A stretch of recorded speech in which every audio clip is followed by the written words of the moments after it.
वित्त मंत्री निर्मला सीतारमण ने रविवार को संसद में यूनियन बजट 2026 और 27 पेश किया। इस बार बजट में टैक्स स्लैब या टैक्स छूट को लेकर कोई बड़ा ऐलान नहीं किया गया, लेकिन वित्त मंत्री ने इनकम टैक्स से जुड़े कई अहम और बारीक बदलावों की घोषणा की है। इन बदलावों को सरकार आम करदाता के लिए राहत की दिशा में एक बड़ा कदम बता रही है। नमस्कार, स्वागत है आपका न्यूज 18 राजस्थान के डिजिटल चैनल पर और आपके साथ मैं हूं वंदना त्यागी। इस बजट की सबसे बड़ी घोषणा ये रही कि भारत में अब 60 साल से अधिक पुराने टैक्स कानून का दौर खत्म होने जा रहा है। वित्त मंत्री ने ऐलान किया कि 1 अप्रैल 2026 से नया इनकम टैक्स 2025 लागू होगा, जो अब तक चले आ रहे 1961 के इनकम टैक्स अधिनियम की जगह लेगा। सरकार का कहना है कि इस नए कानून का मकसद टैक्स सिस्टम को सरल, स्पष्ट और नागरिकों के लिए समझने में आसान बनाना है, ताकि एक आम करदाता बिना किसी चार्टर्ड अकाउंटेंट या टैक्स एक्सपर्ट की मदद से अपना टैक्स समझ सके और रिटर्न फाइल कर सके। आइए आपको बताते हैं कि वो 10 बड़े बदलाव कौन कौन से हैं। सबसे पहला है, विदेश में पढ़ाई और इलाज के लिए TCS को घटा दिया गया है। लिबरलाइज रेमिटेंस स्कीम यानी कि LRS के तहत शिक्षा और मेडिकल खर्च के लिए भेजी जाने वाली रकम पर TCS 5% से घटाकर 2% कर दिया गया है। ये राहत 1 अप्रैल 2026 से लागू होगी। और दूसरा बदलाव है, बिलेटेड रिटर्न वालों को संशोधन का ज्यादा वक्त। रिवाइज रिटर्न फाइल करने की समय सीमा 9 महीने से बढ़ाकर 12 महीने कर दी गई है। हालांकि बिलेटेड रिटर्न की डेडलाइन पहले जैसी ही रहेगी।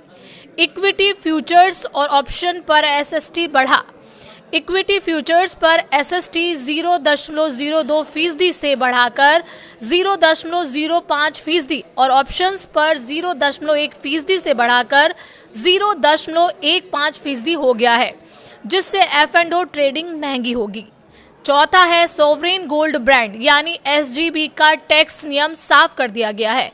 मैच्योरिटी तक रखे गए SGB पर कैपिटल गेन टैक्स छूट अब केवल उन्हीं निवेशकों को मिलेगी जिन्होंने बॉन्ड RBI के मूल इशू में खरीदे हों। सेकेंडरी मार्केट से खरीदे SGB पर टैक्स लग सकता है। और पांचवा बदलाव है, शेयर बायबैक पर फिर कैपिटल गेन टैक्स। बजट 2026 में शेयर बायबैक पर कैपिटल गेन टैक्स बहाल किया गया है। अब निवेशकों को केवल नेट प्रॉफिट पर टैक्स देना होगा, जिससे लंबी अवधि के निवेशकों को राहत मिलेगी। और छठा बदलाव है, 6 महीने की विदेशी संपत्ति डिस्क्लोजर स्कीम। एक बार की 6 महीने की स्कीम लाई गई है, जिसमें टैक्स पेयर बिना मुकदमे में विदेशी आय या संपत्ति घोषित कर सकते हैं। छोटे टैक्स पेयर, सैलरीड लोग, छात्र और NRI इसके दायरे में है। और 7वां बदलाव है, ITR डेडलाइन पर स्पष्टता। ITR-I और ITR-2 की डेडलाइन 31 जुलाई ही रहेगी। नॉन ऑडिट मामलों में 31 अगस्त तक रिटर्न फाइल किया जा सकेगा।